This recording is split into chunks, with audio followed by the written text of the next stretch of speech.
তুমি জানো আমি কে? আমি যা চাই তা আমি নিয়েই ছাড়ি। ভালোয় ভালোয় রাজি হয়ে যাও, নইলে এমন পরিণতি হবে যা তুমি কল্পনাও করতে পারবে না। আব্দুর রহমান শান্তভাবে বললেন, আমার রিজিকের মালিক আল্লাহ, আমি তার উপরই ভরসা রাখি।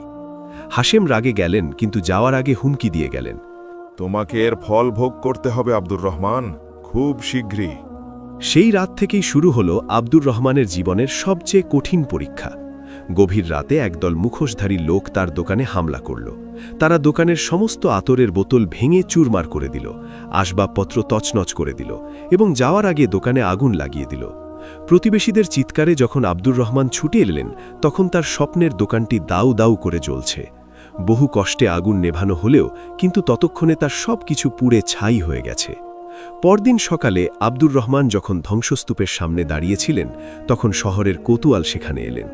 কিন্তু কোতোয়াল তাকে সাহায্য করার বদলে উল্টো চুরির অপবাদ দিয়ে গ্রেফতার করলেন। অভিযোগ আনা হল যে তিনি নিজেই দোকানে আগুন লাগিয়ে সরকারি খাজনা ফাঁকি দেওয়ার চেষ্টা করেছেন। সবাই বুঝতে পারল এর পেছনে ক্ষমতাধর হাশেমের হাত রয়েছে, কিন্তু তার বিরুদ্ধে কথা বলার সাহস কারও ছিল না।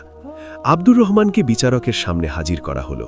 হাশেমের টাকায় কেনা মিথ্যা সাক্ষীরা তার বিরুদ্ধে একের পর এক বানোয়াট সাক্ষ্য দিতে লাগল। অসহায় আব্দুর রহমান বারবার নিজেকে নির্দোষ দাবি করলেও তার কথা শোনার কেউ ছিল না। বিচারক তাকে দোষী সাব্যস্ত করে 10 বছরের কারাদণ্ডের রায় দিলেন। বিচারকের রায় শুনে আব্দুর রহমানের পৃথিবী যেন অন্ধকার হয়ে গেল। তাকে যখন কারাগারে নিয়ে যাওয়া হচ্ছিল, তখন তিনি দূর থেকে দেখলেন তার স্ত্রী আমিনা এবং মাসুম 2 সন্তান ইউসুফ ও ফাতিমা কান্নায় ভেঙে পড়েছে। তাদের অসহায় মুখগুলো দেখে তার বুকটা ফেটে যাচ্ছিল। তিনি চিৎকার করে বললেন, আমি নির্দোষ।